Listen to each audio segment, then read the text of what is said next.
All right. What is good, everybody? It is the Godfather of VR, the ageless one of the man, Lincoln Clay. And we are back on Assetto Corsa Competizione on the PS5, checking out version 1.8.1 for day 2, giving you my thoughts. And yesterday, when I streamed this game, what you got was my initial thoughts, my initial impressions, and there was some things that I saw in yesterday's streams with the physics that made me feel like, you know, PS5 is like this and PC is like this, as far as the results and the performance goes. So what I wanted to do was like really dig into it, really sink my teeth into this. So for the past 3 hours I've been flip-flopping back and forth between playing this on PC and playing this on PS5. And something I want to show you guys real quick. So we'll start with my settings, my the in-game settings and my wheelbase settings. So we go to options here and then go to controls. So if you guys look at, hold on. So if you look at the force feedback, right now I've got the gain set to 50%, got the roll effects set to 50%, steering lock is at 750, steering scale is at 100%. And so originally, I'm going to show you guys my original settings. Oh, it was an overwrite. So originally, my gain was at 65%. Road effects was at 55%. Steering lock was at 640, and the steering scale, I never touched that. And so, I got the results that you saw yesterday. So what I thought I would do is I went into the PC and I took a look at what my settings were. And I had the gain set at 100%. Road effects was at like I don't know, 40%. Great Tantrum, how's it going? You know, steering lock was at 780. And so what I did was I ran a couple of laps, hot laps on the PC. What I was really looking for was the wheel slippage. So I didn't like go hard on the hot laps. I was just experimenting, trying to put the car in certain situations to find out if I could get that wheel slippage. So what I did was I did a couple of laps with the base shakers on, and then I did a couple of laps with the base shakers off. And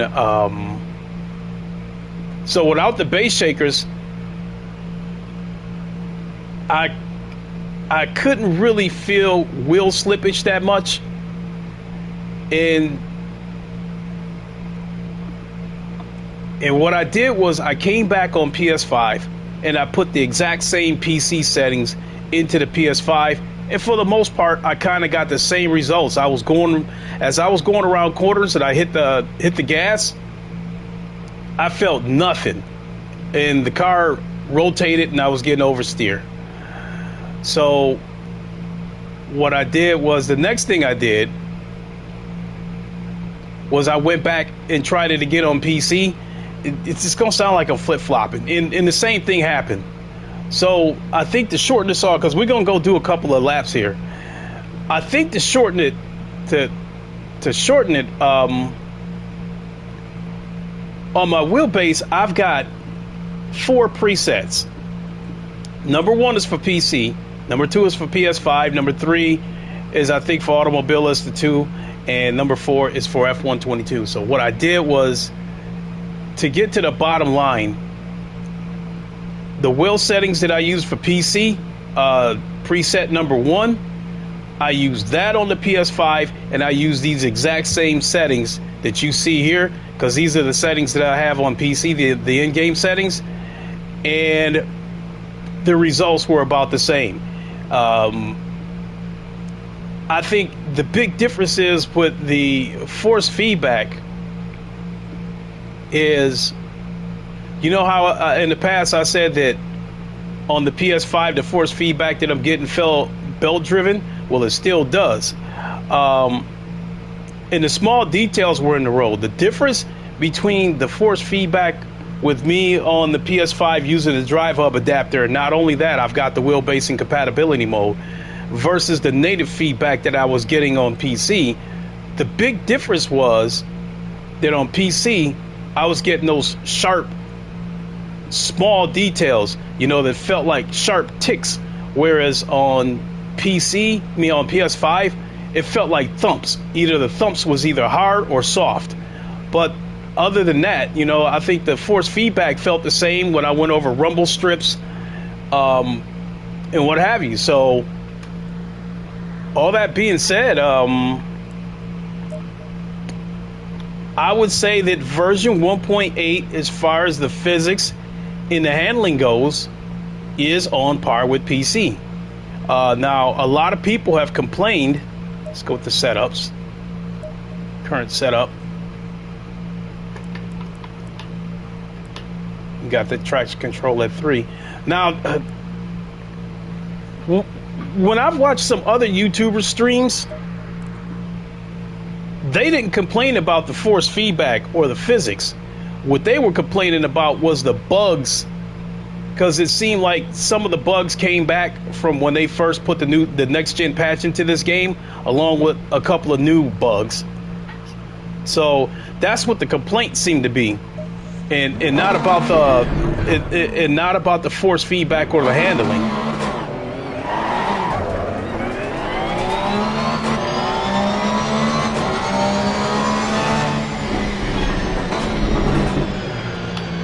So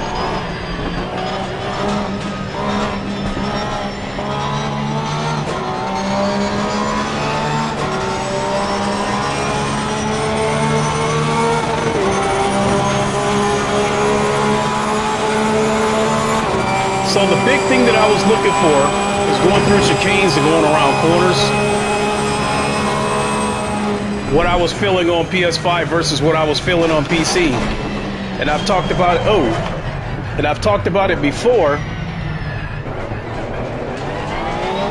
Whereas on PS5, when I go around corners, what I'm finding out is that if I'm going really slow and then I hit the gas, I get that initial jerk.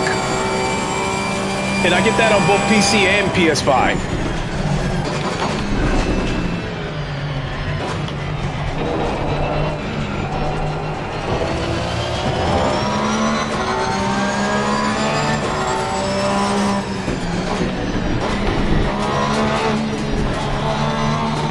Like going around that corner, I felt that initial jerk. And the other thing that I was finding out, because all the tracks are different, the force feedback is going to be different, regardless of whether on PC or PS5.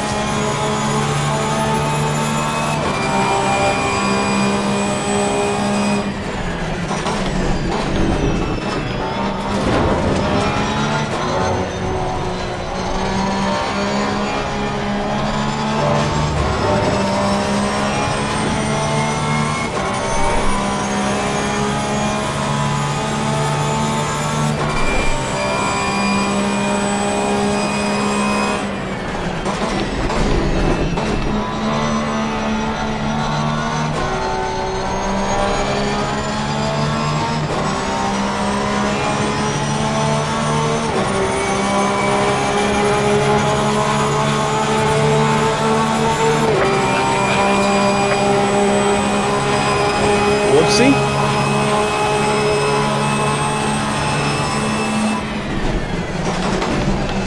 The braking is definitely the same.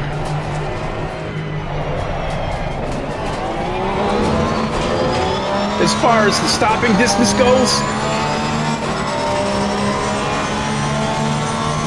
because now I can hit the brakes at the same brake markers on PS5 that I could on PC.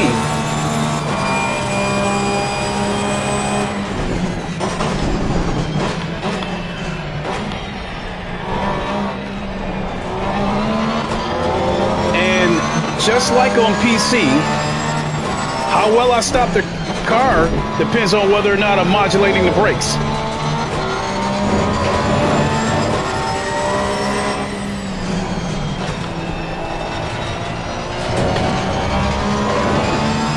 Now, finding that you can stop the car a little bit better with a little bit more control when you modulate the brakes on either PC or PS5.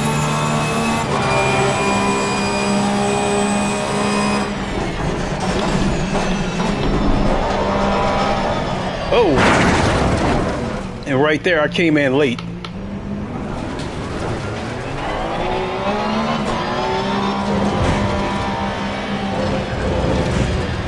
And so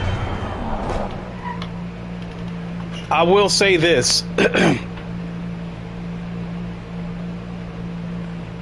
People have complained that the PS5 is slower than PC. It's not my place to argue with that, because it seems like most of the people who are giving their thoughts on version 1.8 are people who already have this game on PC, but they're trying it on console. So the impression that I get is that a lot of these people that wanted 1.8 on console have it on PC, and they want to be able to have the same experience on console. And so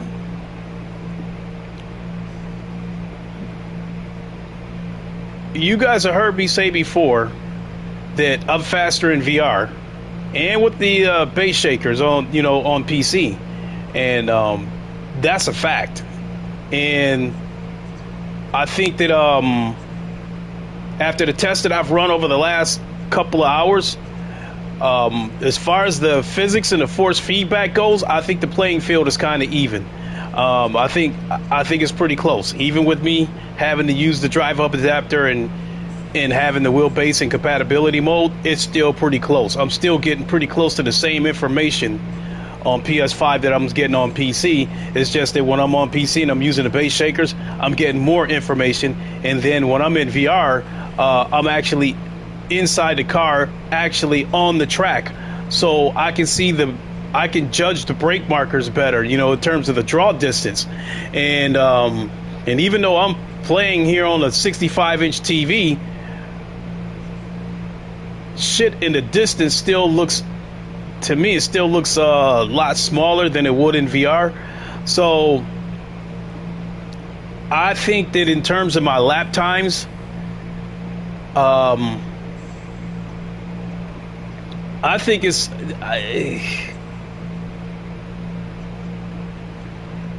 I'm not going to say that I'm capable of being fast on PS5 as I am on PC.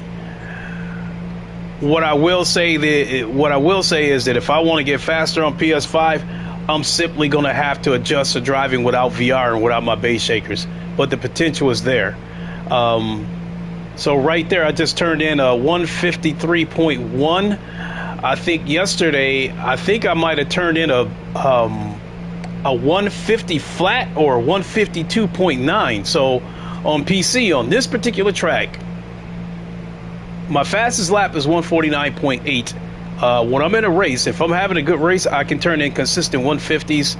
If I'm having an okay race, I'll turn in 151s. If I'm having a bad race, then I'll turn in 152s.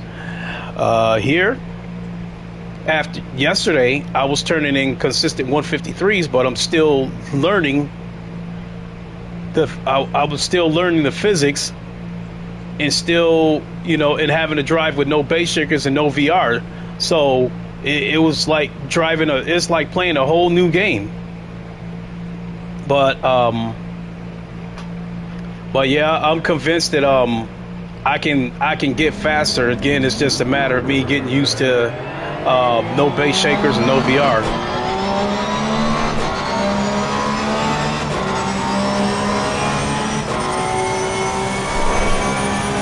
And then something else that I realized in my PC versus PS5 testings.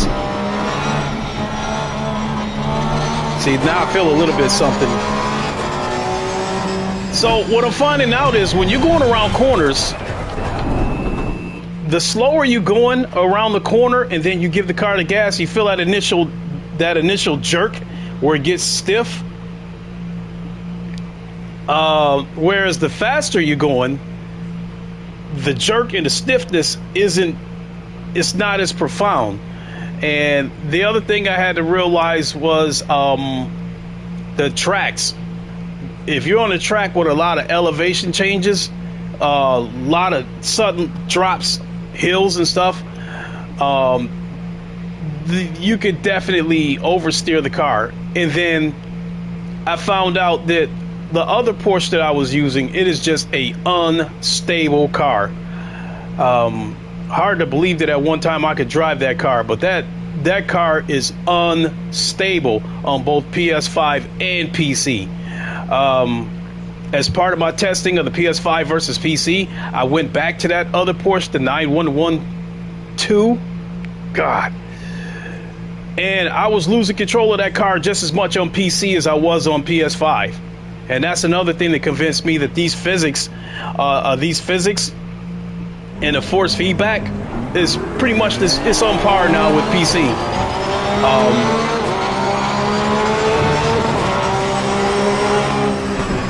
And so, and I know I'm not. Your lap time is invalidated. Please try to stay on the track. Yeah. So the biggest thing from yesterday's stream, what I was trying to determine was the Drivehub adapter that I use.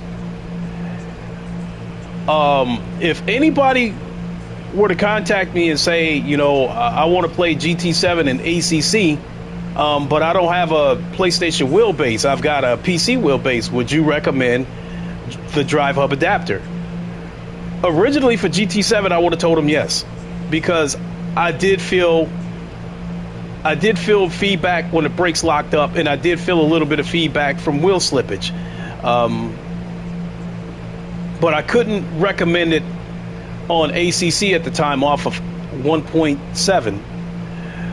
But now that I've done some extensive tests over the past couple of hours, if someone were to ask me that question again and say, would you recommend Drivehub if I have a PC wheelbase and I don't want to spend the money?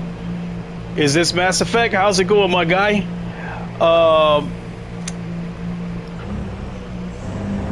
When I hit the wall, it has a Mass Effect, that's for certain. So if someone were to ask me, do you recommend Drivehub?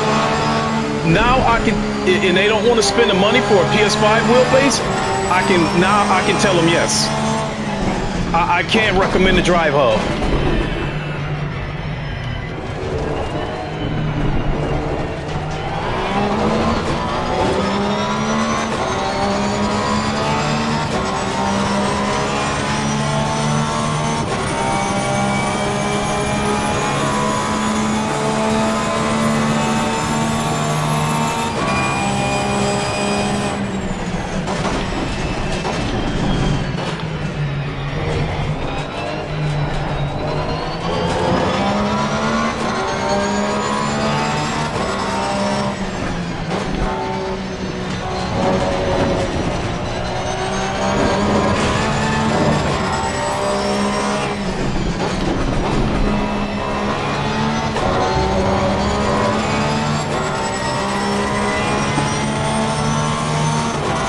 And as you guys can see, the oscillation is just about gone. I can let go of the wheel now, because I went with the same settings that I had on PC.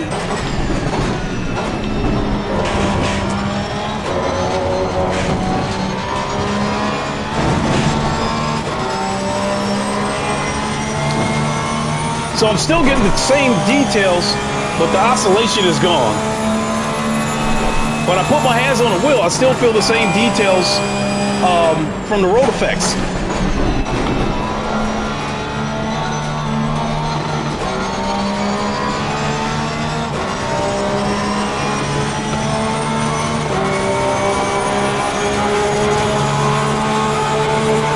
So let's see if we can break a 152 this time.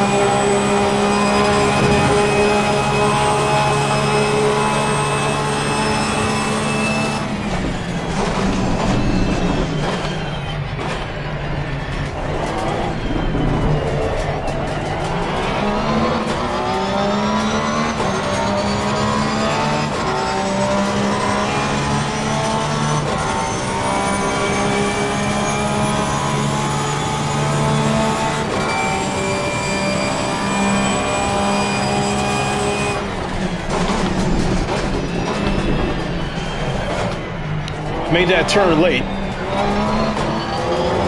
Logitech DD Pro looks good, but a bit pricey. You know what? We can talk about that in a second. Now I got caught up watching it. I was definitely going to break a 153 on that lap, but I already saw that I made a mistake. And again, this is going to come down to me having to get used to not being in VR on here. Because I looked at my reference point a little bit late, and because of it, I reacted a little bit late. You can see my tires, left tire a little bit red. That Logitech, so the entire setup,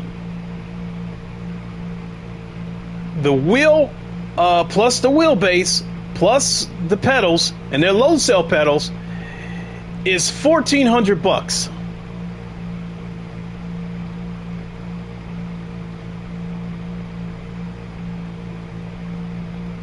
Honestly, see, when people think Logitech, they think that cheap, they think about that cheap $200 shit, $300 G29 shit they selling.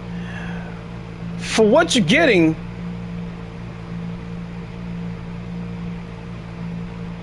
I think it's priced about right. Now, Logitech, and then, I try that, if you go into Best Buy and you see that True Force,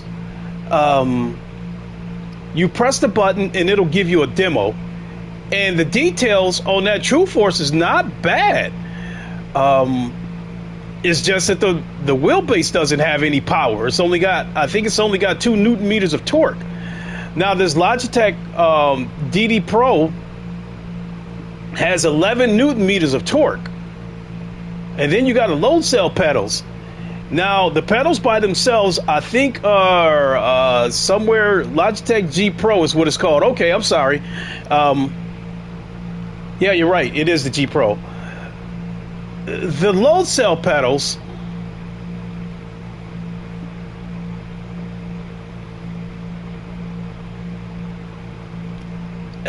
give or take. Okay, let's compare prices. The Fanatec CSL pedals, the pedals by themselves are $80, and then you throw in the load cell pedals. That's an extra $140, which is, the load cell pedal costs almost double what the pedals cost. So 140 plus 80, we're looking at $220. That's probably the cheapest you're gonna find, I think, for load cell pedals that's sold separately. Now that Thrustmaster T248, I think their pedal set is load cell, but it's entry level shit that's all part of the T248 package. A bit pricey for me, I should say, so it's a perspective. I think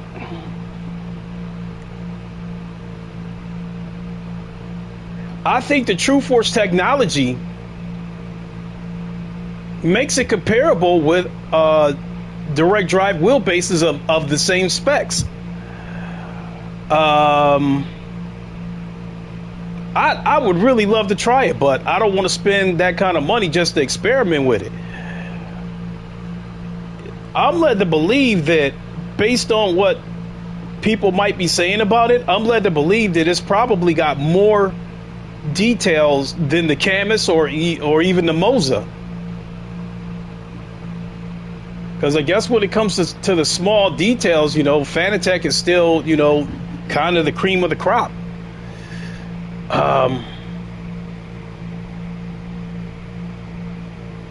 So going back to comparing the prices, so the wheelbase and the wheel, you're looking at I think about $1,000. When you talk about like the Semicube, I think it's the Semicube Alpha Mini, that produces 10 Newton meters of torque, and I've seen it priced as low as $550, but I've seen it be as much as $650. I think depending on whether you buy a quick release. So the Logitech comes with the quick release. So, and I mean the quick release I got here for mine, this piece of metal you see where my finger's at, that's $100 for that. Where reviewers say the True Force wheel feels like a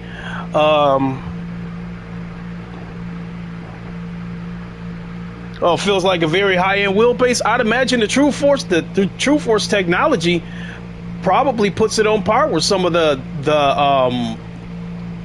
higher tier wheelbases. That's what I'm getting the impression of. But you know, I'm taking longer than necessary to try to break this down. But I think for what you're getting, I think it's priced about right.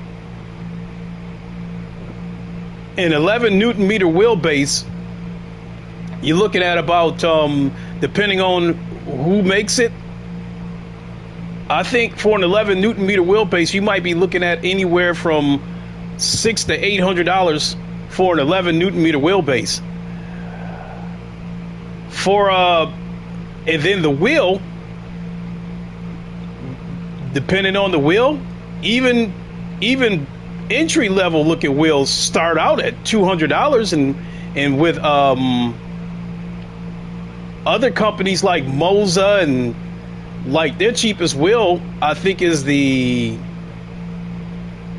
RS, and I think that wheel by itself is $276, and I think that's their entry level wheel. So again, all that being said, I think that Logitech, I think it's priced about right, but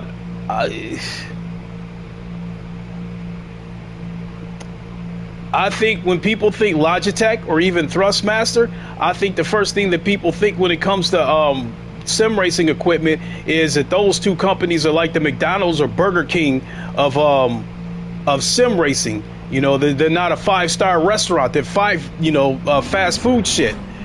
And I think this.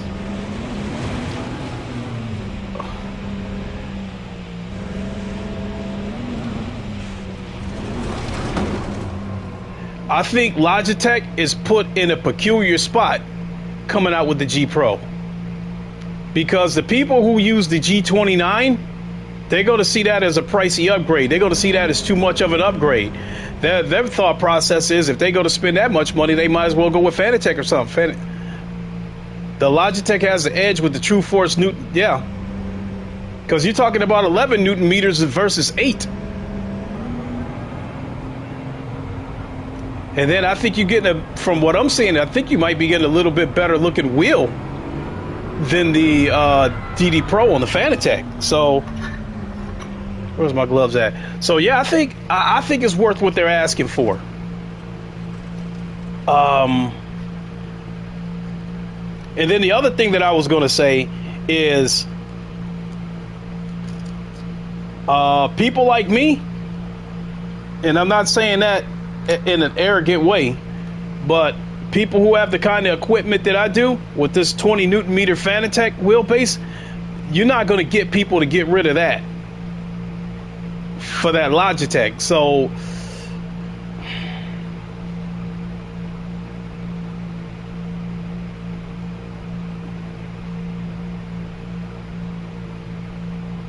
I think the people who might be best suited to buy a Logitech, that Logitech G Pro, is people who have the CSL DD without the booster pack.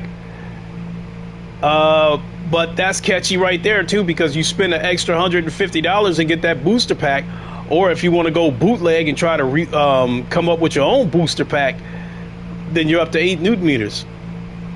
Versus spending, you know, I agree about the worth, but for me it's too expensive for now. But I want that one. I'm extremely curious about it. At first, I was curious about that Moza R5 bundle. I even sent them a letter requesting a bundle for review, but I haven't heard back from them. So I guess I'm not a big enough YouTuber to get one.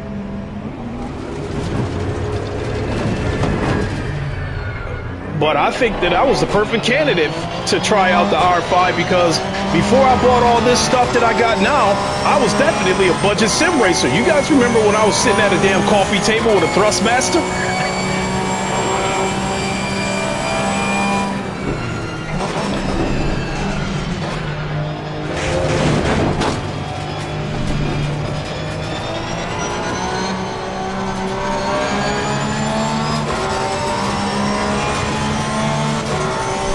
I want to go into a lobby.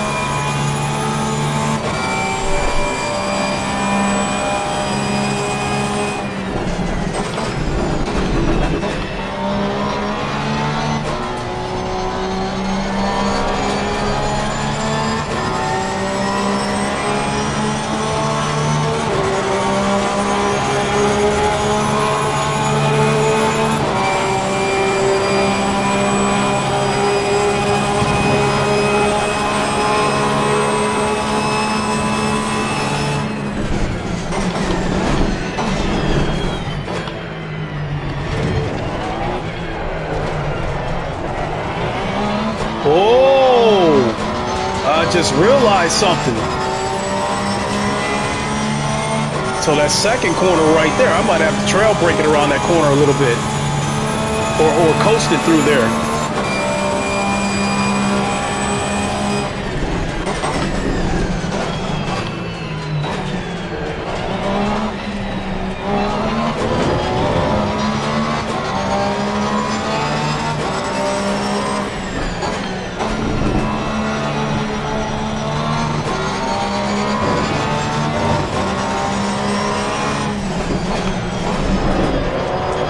Right there. Saw my reference point late. So what I was doing was I was looking for my brake marker, hit my brake marker, and then I looked at my reference point and looked at it late. And that caused the oversteer. Oops.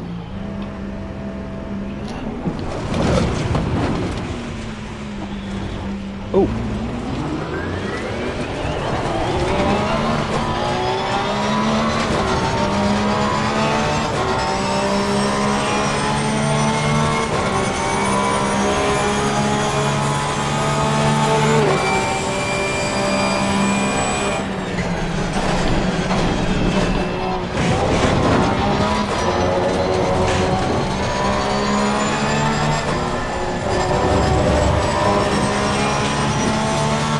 The other thing is I gotta learn to stop being such a lead foot, trying to smash that pedal through the floor.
I was on my way to a 152 lap until that happened. Whoops. Whoops. People will find it hard. You are gaming at 60 hertz TV monitor.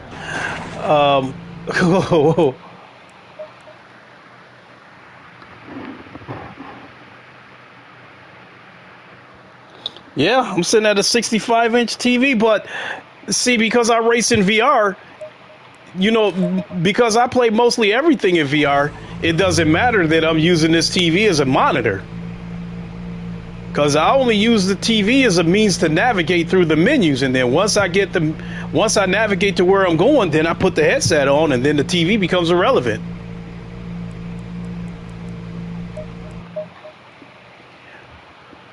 The 400 hertz tracking on ACC makes the response look instant. Yeah. Oh, you can't see it now, but it's definitely faster than it was, especially before the next gen update.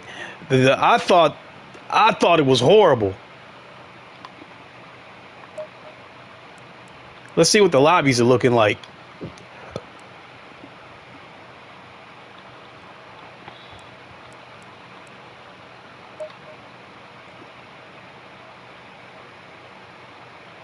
No, not really anybody doing anything.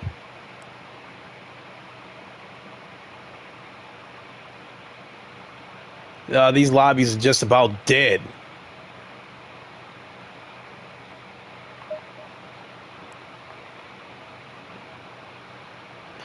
If this stream crashes, I'll come right back. Oh, wait a minute. There's actually a couple of people in here.